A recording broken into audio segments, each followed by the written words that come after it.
What if the very words you use every single day are doing more than just describing your reality? I mean, what if they're actively shaping it? And what if changing just one phrase, one simple combination of sounds or letters could actually change a future, could reshape not just how people think, but how they live, especially in communities often seen through, well, a lens of limitation. Yeah, that's a powerful thought. That's really the core idea driving our deep dive today. We've been exploring some truly thought-provoking source material.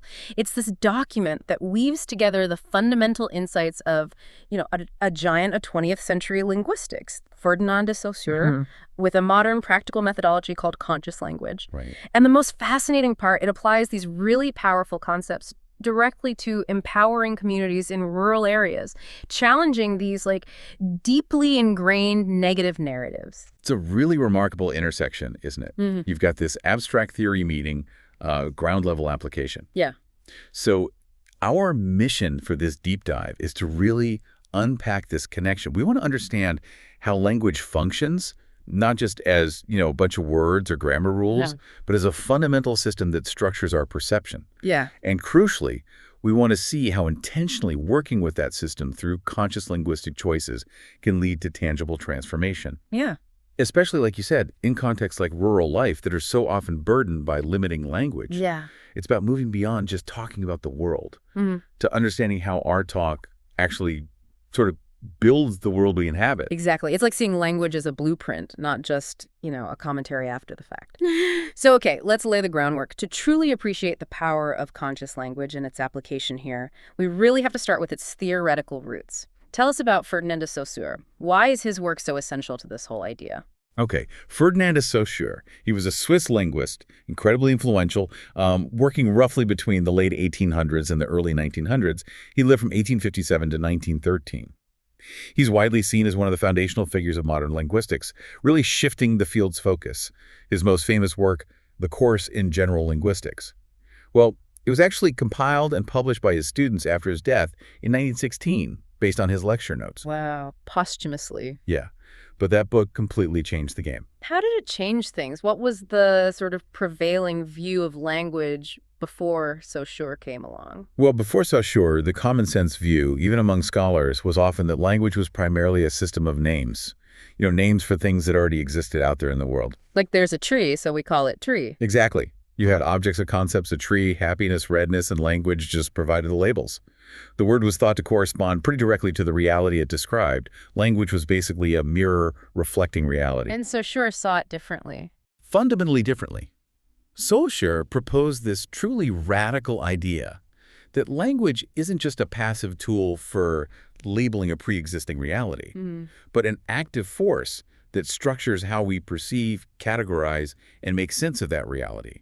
It's less like a mirror reflecting reality and more like a framework through which we construct reality in the first place. Okay, that sounds profound. And maybe a little abstract. How did he break that down? What were the key pieces of his theory that led him there? Right. Well, he started with a basic unit of language, which he called the linguistic sign. Yeah. He argued that every sign is made up of two interconnected parts, like the two sides of a coin that you can't separate. Okay. There's the signifier, which is the form, the sound pattern, or the written image. So the spoken sounds SN or the letters SUN. And through itself? Yeah, the form. And then there's the signified, which is the concept, the mental image or idea associated with that form. So the concept of that big star in the sky that gives us light and warmth. Okay, so the signifier is the word, the signified is the idea it brings to mind. Makes sense. Exactly. Yeah. Now here's where it gets really interesting and deeply counterintuitive. This is his second key concept, the arbitrary relationship. Saussure argued there is no natural, inherent, or necessary connection between that signifier and that signified. None at all. None. There's nothing about the sounds SN or the letters SUN that inherently is the sun. The link is purely conventional, a matter of social agreement within a particular language community. So it's not like onomatopoeia, like moo for a cow, where there's some imitation involved. It's just we've all sort of agreed that SUN means that thing in the sky. Precisely. It's arbitrary. Yeah. Just think about how different languages have completely different words for the exact same concept. Sun in English, sol in Spanish, sonne in German. Right. Different signifiers. Same signified concept. If the relationship were inherent, those words would have to share some essential sonic or visual quality, right? Yeah, and they clearly don't. They don't. And this arbitrary nature is incredibly important because it implies the link can be changed. Maybe not easily, maybe over long periods, but it's not fixed in stone by nature. That makes sense. It's a shared convention, a social contract almost. What else did Saussure highlight about language? His third crucial distinction was between langue and parole. Okay, French terms. Yes, langue refers to the abstract underlying system of language, the shared set of rules, grammar, and vocabulary that exists collectively in a community. It's the social institution, the potential, the structure. Think of it like the rule book of chess. Okay, the overall system. Right. Parole, on the other hand, is the individual act of speaking or writing, the actual use of the language by an individual at a specific moment. It's playing the game, using the rule book. It's the specific moves you make in a chess game. So langue is the system, parole is the individual act of using it. Exactly. And this distinction is really key to understanding how change happens. While langue, the system, is this powerful, shared structure that shapes collective thought. Change in the system itself often begins with intentional choices and actions in parole. Ah, so individual usage. Individuals consciously using language differently, which over time can exert pressure back on and potentially shift the shared langue. Interesting. So individual acts can eventually change the whole system. Potentially, yes. And finally, his fourth key concept is value by difference. This is maybe the most revolutionary idea. Saussure argued that the meaning or value of a linguistic sign doesn't come from some external reality it names, but from its difference or opposition to other signs within the same system. How does that work? Well, the word hot has meaning not just because it points to a specific temperature, but crucially because it is not cold, not warm, not lukewarm. Its value is defined by its place in the network of related terms and the distinctions it holds from them. So the meaning is relational. A word's identity is defined by what it isn't within the system. Like peace is understood partly because it's not war. Exactly that. It's about the structure of differences within the language system as a whole. The system is this network of contrasts, and each word gets its meaning by being distinct from others. Wow. Okay. So pulling all this together, the profound takeaway from Saussure that forms the bedrock of the source material we're looking at is this. Language is not a transparent window onto a pre-existing reality. Right. Not a mirror. Not a mirror. It is an active, conventional, structured system, a network of arbitrary signs defined by their differences that fundamentally constructs the reality we perceive and understand. This is a massive paradigm shift. It really is. And if language builds our perceived reality, then intentionally changing our language holds the potential to reshape that reality. That is a fundamental shift. It's like realizing the map isn't just a picture of the territory. Yeah. The map actually determines how we navigate and even see the territory. That's a great analogy. Precisely. And the source material we're looking at takes this powerful theoretical lens and applies it directly to a specific, deeply relevant context for rural communities. Which brings us beautifully to how these sort of abstract ideas land in the real world. How does Saussure's structuralist view of language help us understand the challenges faced by rural communities, according to this source? Well, the source material performs what it calls a narrative diagnosis. It uses Saussure's ideas to analyze the linguistic system, the shared langue, that has historically been applied to rural life. And what it finds is frankly, a detrimental symbolic system, especially when rural life is contrasted with urban life. What does that look like in practice, this narrative diagnosis? What kind of language are we talking about? It highlights the traditional, deeply ingrained negative associations linked to the word campo, the rural area, in many Latin American contexts, which is the focus here. The source points to terms like atraso. Backwardness. Right. Pobreza. Poverty. Ignorancia. Ignorance. And falta de futuro. Lack of future. Exactly. These are presented as the commonly evoked concepts, the signifieds, that get attached to the signifier campo in this traditional narrative. Wow, that's pretty bleak. It is. Yeah. And crucially, this is contrasted sharply with the traditional, overwhelmingly positive associations tied to the word ciudad, the city. Here, the concepts are progreso, Progress. éxito, Success. modernidad, Modernity. libertad. Freedom. You see the pattern. Right, so the linguistic landscape creates this stark binary. City equals good, progress, future. Rural equals bad, backwardness, no future. Okay. And in Saussurean terms, how does this work systemically? Well, following Saussure, this isn't just a simple negative description of rural life. It's a system where campo is primarily defined by its difference from and opposition to ciudad. So campo is what ciudad is not. Precisely. It gets its negative value relationally within the linguistic system by being the opposite of the positively valued ciudad. The source describes this as a deeply unequal and, frankly, toxic system of differential values. The rural is devalued because it's seen as lacking the attributes assigned to the urban. And how does this linguistic structure, this sort of devaluing built into the language, impact the real world? Does it have tangible effects? Oh, absolutely. Tangible, significant consequences. This linguistic system, this narrative diagnosis, directly fuels the belief that the city is inherently superior and the only place for opportunity and progress. Which leads to? It contributes significantly to rural exodus, people leaving the countryside for urban centers. And critically, it fosters low territorial self-esteem among those who remain. That makes sense. If the dominant language system constantly tells you that your home, your way of life, is defined by lack and backwardness compared to the alternative, Yeah. it's incredibly hard to build pride, resilience, or a vision for the future in that place, isn't it? It really is. It becomes a kind of self-fulfilling prophecy, where the language itself limits the perceived possibility. The linguistic structure becomes a barrier to development and well-being. Okay, so if the problem is partly rooted in the linguistic system itself, then the solution, according to this source material, must involve intentionally changing that system. That's exactly the core of the proposed intervention using conscious language. It's about applying Saussure's insight directly. Since the link between signifier and signified is arbitrary and value is based on difference within the system, well, we can consciously work to redesign that system. How do they propose to actually do that? What are the steps? First, by resignifying key words.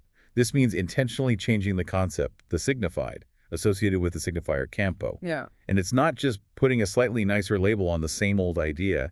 It's about actively linking campo to entirely new, empowering concepts that reflect potential and strength. Like what? What new concepts? The source suggests linking campo to concepts like territorio productivo, Productive territory. right, or laboratorio vivo, A living laboratory. That's interesting. or espacio de autonomía, a space of autonomy. These frame the rural context very differently. And second, and this follows directly from Saussure's value by difference, it's about changing the differential value itself. Meaning? Meaning the goal isn't just to make campo sound better in isolation, it's to ensure campo is no longer defined primarily against ciudad as its negative opposite. Ah, so it needs its own positive identity. Exactly. It's about building a positive identity for rural areas based on their own inherent characteristics and potential, defining the rural as its own entity. The source uses the phrase modelo propio de futuro regenerativo, its own model of a regenerative future. So it stands on its own terms, not just in the shadow of the city. Precisely. That's the crucial distinction.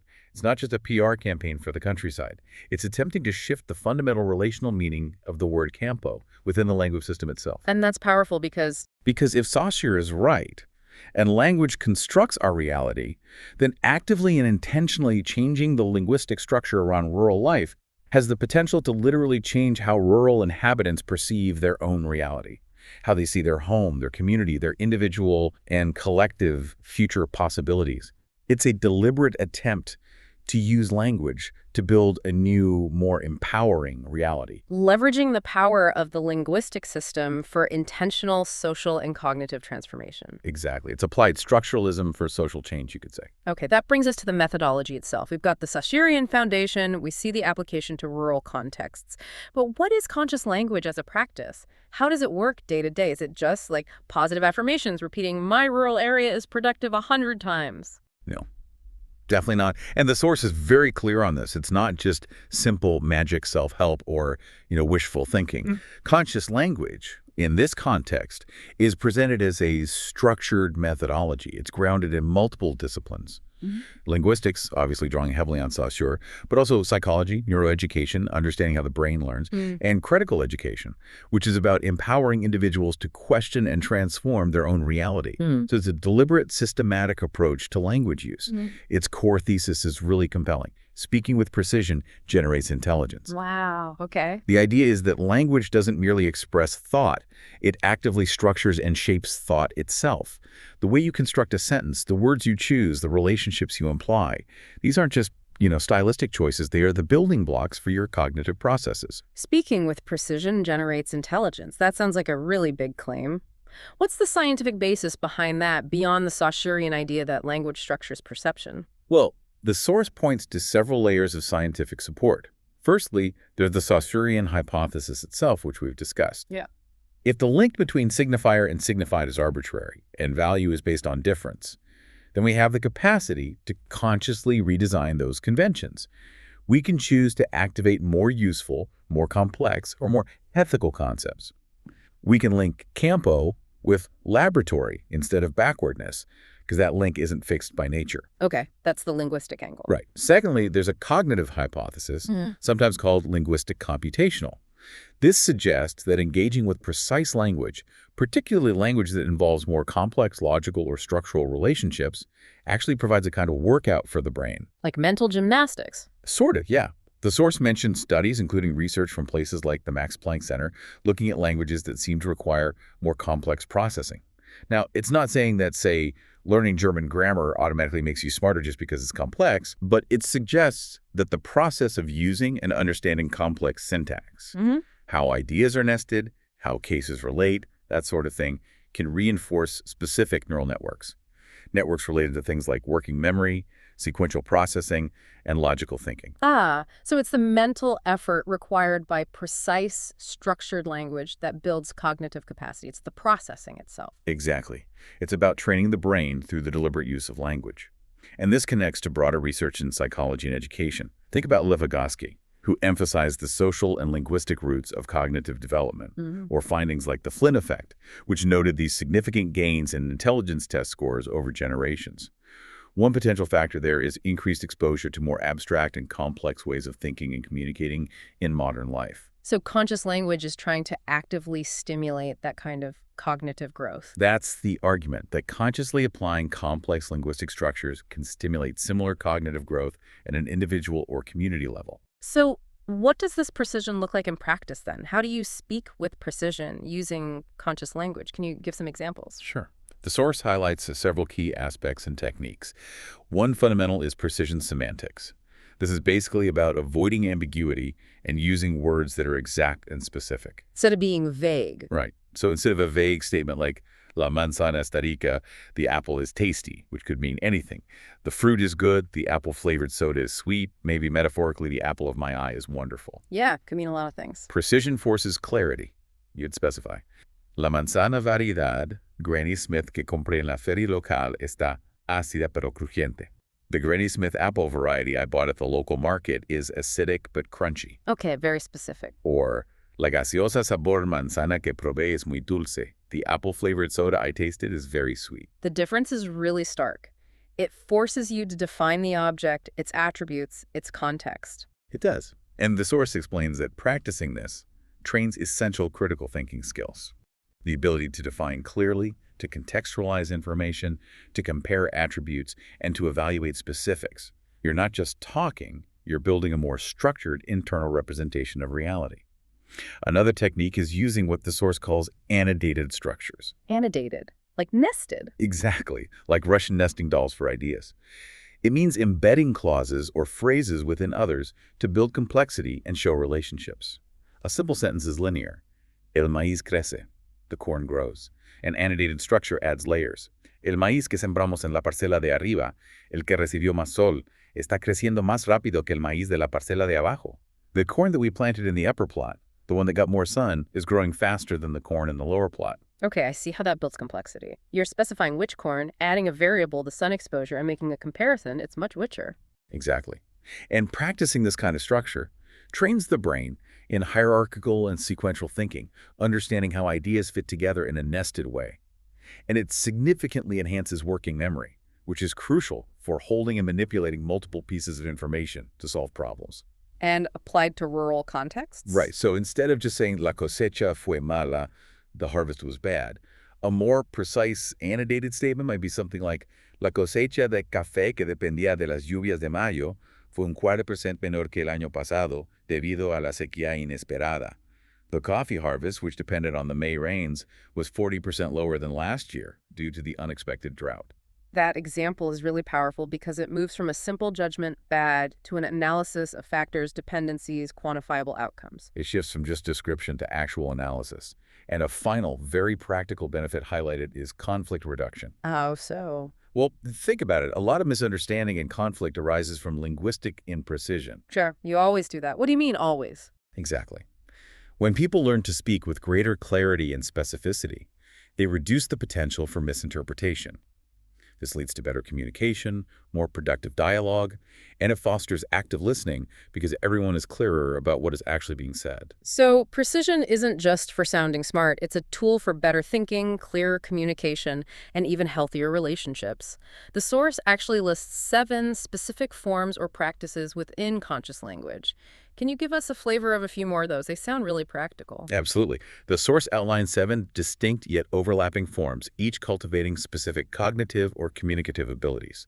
We've touched on precision semantics. Another really key one is called E-prime, or sometimes active reformulation. This practice, which has roots in general semantics, involves minimizing or eliminating uses of the verb to be, particularly ser and estar in Spanish, when they create static essentialist judgments. Like saying, I am poor. Exactly.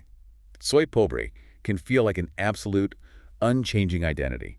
Instead, you reformulate to describe the current state, action, or condition.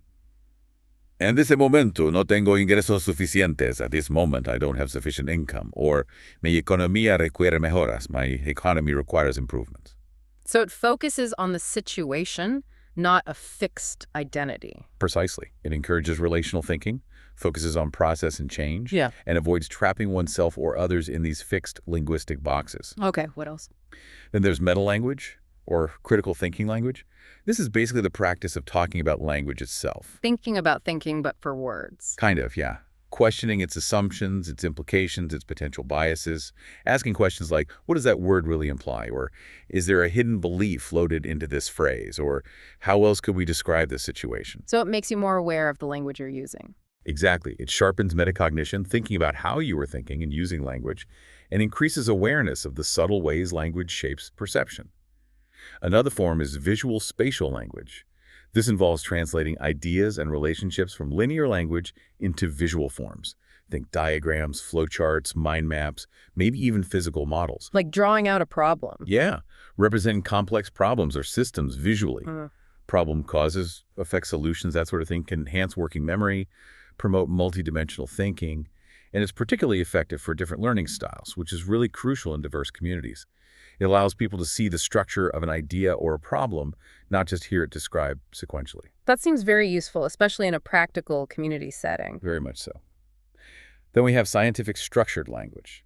This involves consciously incorporating terms and structures associated with the scientific method into everyday language and problem solving. So talking about hypotheses, variables. Exactly. Hypothesis, variable, evidence, correlation, analysis, conclusion. Using that framework trains more objective, evidence-based, and verifiable thinking. It helps people approach challenges not as fixed realities, but as subjects for investigation and systematic intervention. Okay, 2 more. Yes. Dialectical, philosophical language. This form emphasizes structured dialogue, inspired by traditions like the Socratic method or critical pedagogy. Understanding is built through questioning, exploring different perspectives, identifying contradictions, synthesizing new insights collaboratively. So less debate, more exploration together. That's the idea.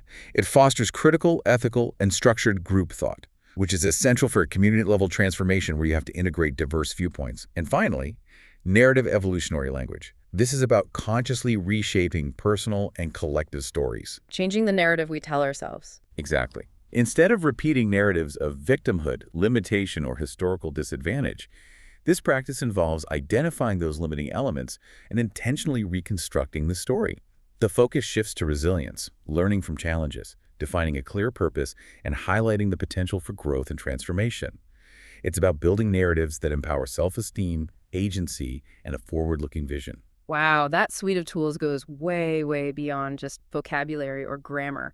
It's really about retraining fundamental cognitive habits through specific ways of speaking and thinking about language. It's almost like building an entirely new operating system for the mind, rooted in language. That's a really great way to put it. It's recognizing that our language is this incredibly powerful tool for thought and actively choosing to use that tool in ways that make our thinking clearer, more complex, more resilient, and ultimately more empowering. And this isn't just theoretical exercises people do in a workshop, right? The source material emphasizes that conscious language is designed for real-world implementation. How is this actually being put into practice in places like rural communities? No, it's definitely not just theory. It's integrated directly into existing educational and community development programs. The source specifically mentions its application within initiatives like Nana Digital, Which is? an online learning platform focused on technology and innovation for young people, particularly in rural areas, and also the UNDA's program, which is a well-established national Colombian science and technology initiative aimed at fostering research skills in children and adolescents. So it's not taught as a standalone conscious language class, but woven into other learning, like science or tech education. Precisely. It's integrated into the process of learning and applying knowledge. The source illustrates this really well by describing how conscious language fits into Nana Digital's proposed 3 interconnected educational routes. Okay, what are those routes? First, there's the Ruta Investigatia, the investigative route. This is where young people learn to observe their environment, identify problems, and conduct research using technological tools. And conscious language fits in how? It's vital here for formulating precise research questions, accurately describing observations and data using that precision semantics we talked about, and crucially, framing the purpose of their investigation with clarity and intention. The example given is a student programming a smart roof for coffee drying. The CL application isn't just the coding, it's articulating the why. I am programming this roof because rain causes our coffee to spoil, and I can solve that problem with technology. The language connects the technical task to a real-world purpose and personal agency. That makes the learning much more meaningful. Absolutely. The second route is the route of the appropriation route. This is where learners internalize concepts and skills through practice and application. Conscious language becomes part of their daily communication and even their self-talk, moving beyond just academic exercises. How does that look? This might involve activities like group discussions, where they practice using annotated structures to analyze local issues, maybe water scarcity or crop yields. Or workshops where they actively rewrite common limiting phrases about their community using active reformulation or that narrative evolutionary language. It's about embedding the practice into their actual linguistic habits. Making it second nature. Right. And the third route is the route of deconstruction, or production route. This is where students apply their knowledge to create tangible solutions, designing a new irrigation system, building an app, creating content that shares local knowledge. And conscious language helps hereby. It guides the design process by helping them precisely define the problem they are solving and articulate the features and benefits of their creation clearly. An example from the source, describing a created system not just vaguely as something I built, but specifically. This system that I designed using open-source hardware reduces water use in cultivating beans by 30% compared to traditional methods. That integration is fascinating. It's not a separate subject you learn about. It's a different way of doing science, doing technology, doing problem solving, all guided and structured by language. Exactly. It's like a metacognitive layer applied across the entire curriculum. The source also gives some really compelling specific examples, like how conscious language is embedded in projects involving video games and simulators. There's mention of the Marañón initiative. Video games.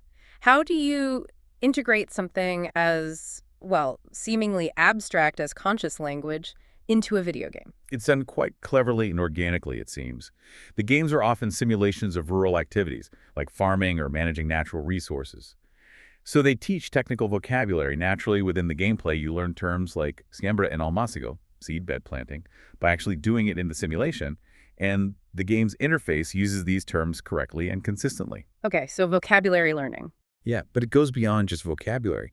They integrate the language of purpose into the game's narrative and objectives. Gameplay isn't just about accumulating points or virtual currency.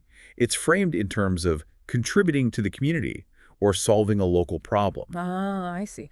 So the language in the game reinforces that each crop I plant successfully here in the simulator is practicing a skill that offers a real solution for my community. It links the virtual action to real-world relevance. That's smart. They also use structured reflection prompts after gameplay sessions. These incorporate what the source calls phrases escudo, or shield phrases. Shield phrases. Yeah, specific empowering statements designed to be used consciously. So after navigating a challenge in the game, a student might be prompted to reflect using a phrase like, "I am a rural problem solver," or "My actions in the simulation build skills for my real life." So they're not just feel-good statements. No, they are designed quite specifically to counteract that negative narrative diagnosis we talked about earlier and to actively build a new, more empowered identity. And perhaps most powerfully, the game environment is used to re-signify the concept of error or failure. How? Failure in games is usually just game over. Right, which can feel final and discouraging.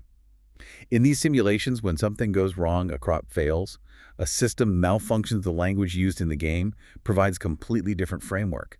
Instead of "you failed," the feedback might be something like, "The crop failed because the soil moisture variable dropped too low. Analyze the data. Adjust your watering strategy."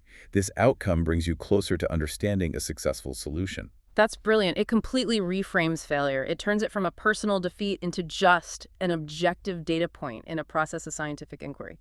It uses language to make a mistake, a learning opportunity. Exactly. It changes the internal narrative around challenge and failure. It replaces potential self-blame or discouragement with analytical thinking and resilience. And the source really emphasizes that the ultimate goal here is not just capacitating, just training people in specific technical skills like programming or farming techniques. It's about shaping individuals into critical thinkers, into resilient problem solvers, into leaders who can not only use tools, but can consciously apply knowledge, including this knowledge of how language works, to actively transform their communities from within. It's about building identity and agency alongside technical skill, not just what you can do, but who you believe you can be. Exactly. It's about shaping the person capable of creating change. And the source provides some pretty compelling evidence to back this up, doesn't it? Data that supports the inherent value and potential of rural life. Data that directly challenges that old "city is always better" narrative we discussed. Let's dig into that evidence. Yes, this is where the rubber really meets the road, where the abstract linguistic theory connects with concrete, real-world data. The source compiles findings that present a powerful counter-narrative to the traditional view of rural areas as places defined by deficiency. What does the data reveal, particularly when it comes to well-being? It cites data, much of it from Colombia, that is quite striking. If you look at mental health, specifically the lifetime prevalence of anxiety and depression, the 2015 Colombian Mental Health Survey found a prevalence of 9.6% in urban areas. Okay, nearly 1 in 10. Right. Compare that to rural areas where it was significantly lower at 6.9%. And when you look specifically at dispersed rural areas, even less concentrated populations, that figure drops further to just 6.0%. So urban areas in Colombia have a noticeably higher prevalence of anxiety and depression than rural areas. That's significant. It is.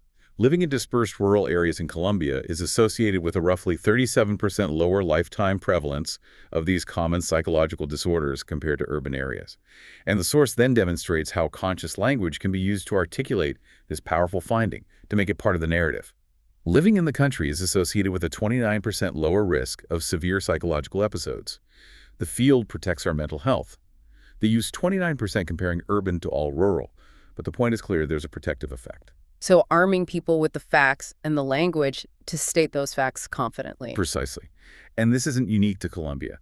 The source brings in data from Thailand that is even more dramatic. A study there found the prevalence of depression to be a staggering 31.8% in urban areas versus a mere 4.5% in rural areas. Wait, over 30% in the city versus less than 5% in the country. That's a massive difference, more than 6 times higher. It's an enormous difference, yeah. Over 600% higher prevalence in the urban setting studied there. The source uses this contrast to underscore the point, using conscious language. This difference shows urban life significantly increases psychological risk. I stay in the country, here I have better quality of life.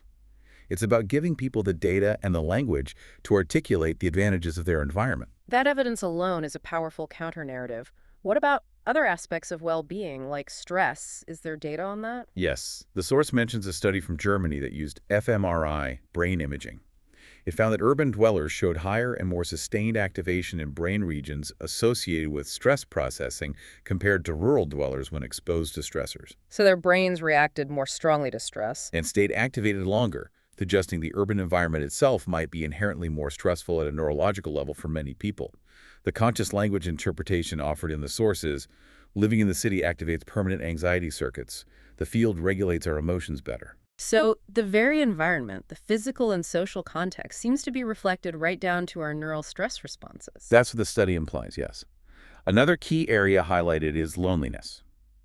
Citing data from Colombia's National Statistics Agency, DANE, the source points out that 18% of urban households are single-person households. Almost 1 in 5. Right, reflecting a trend toward increased isolation and loneliness in cities.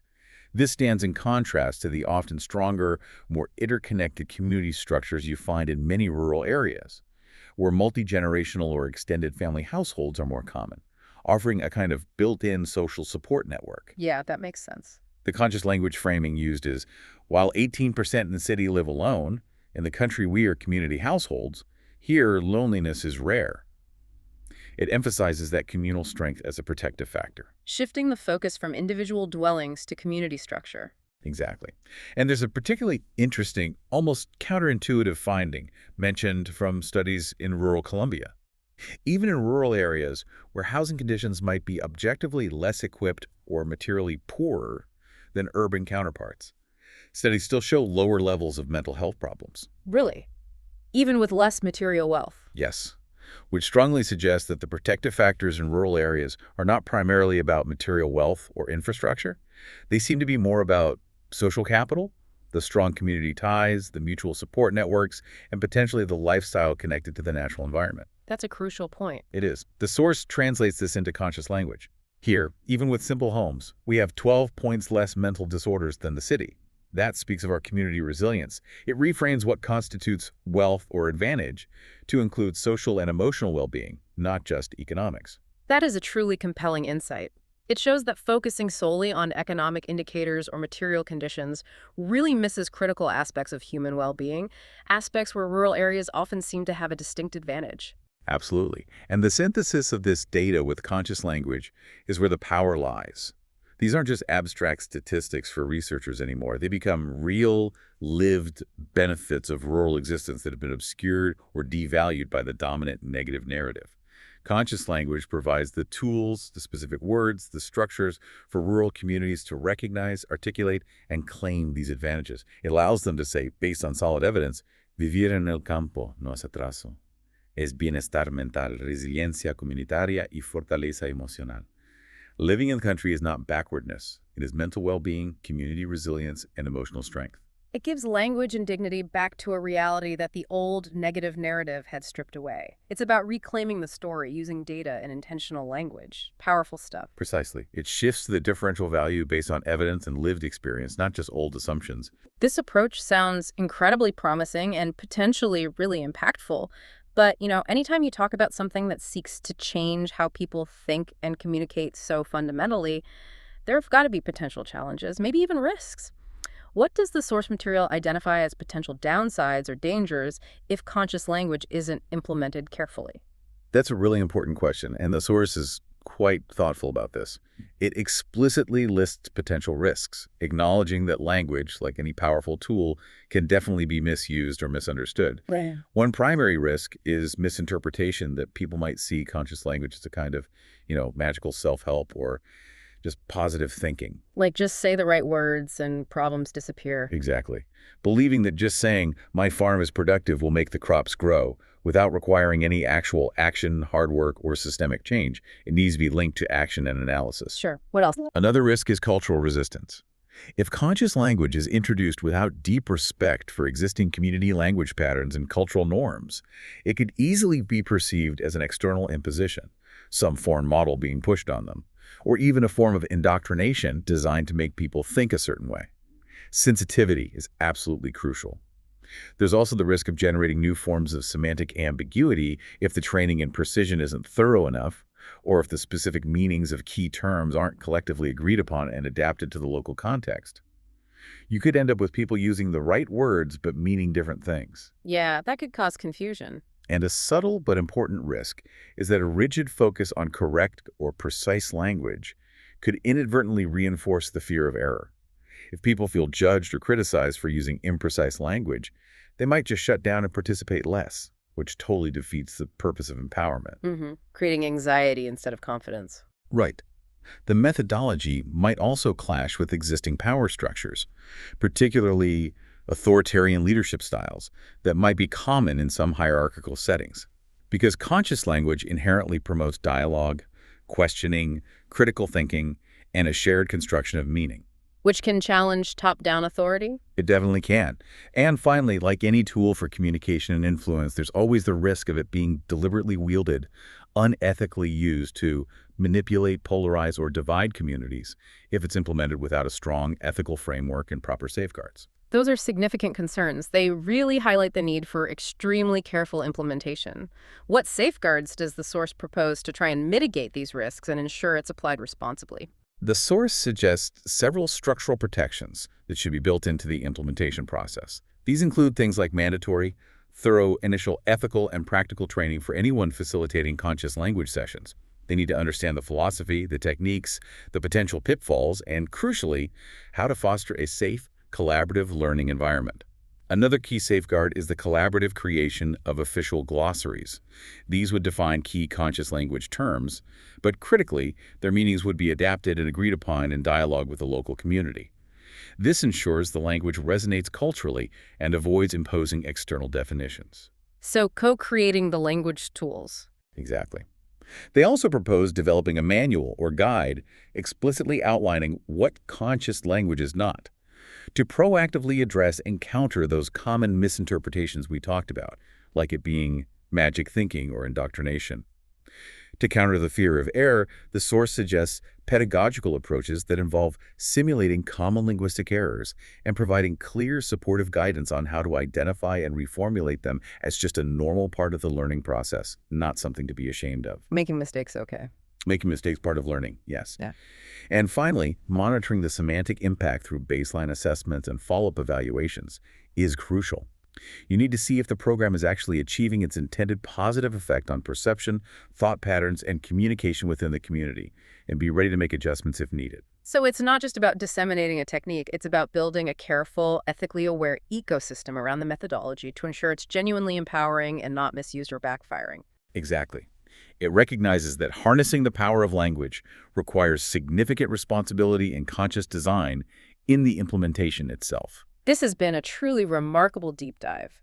We've gone from the fundamental theories of language structure, Saussure's deep insights, all the way to these very practical applications aimed at transforming perceptions and realities in rural communities. It really demonstrates how these seemingly invisible structures, in this case linguistic ones, have such very real, tangible consequences in our lives and in our communities. So just to recap this journey for everyone listening, we began with Ferdinand de Saussure's foundational insight that language isn't some neutral mirror reflecting the world, Right. but a dynamic system that actively constructs our perceived reality through arbitrary signs and their relational values.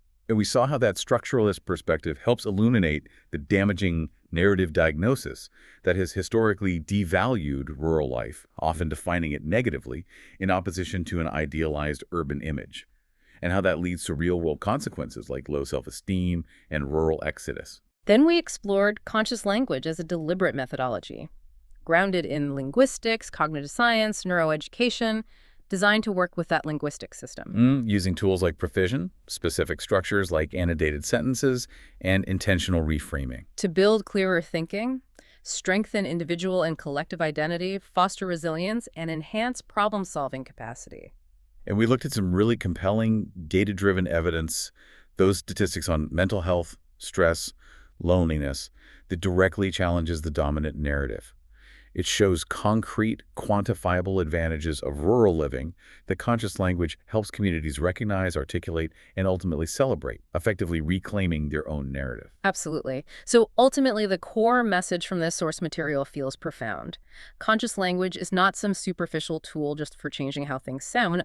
It's presented as a deep practice aimed at reshaping how we think, how we relate to ourselves and others, and how we collectively build our future. Yeah, it's about giving voice, agency, and dignity back to realities and potentials that had been marginalized by those prevailing linguistic structures. Yeah. It's a powerful reminder that the language we use isn't just describing the world.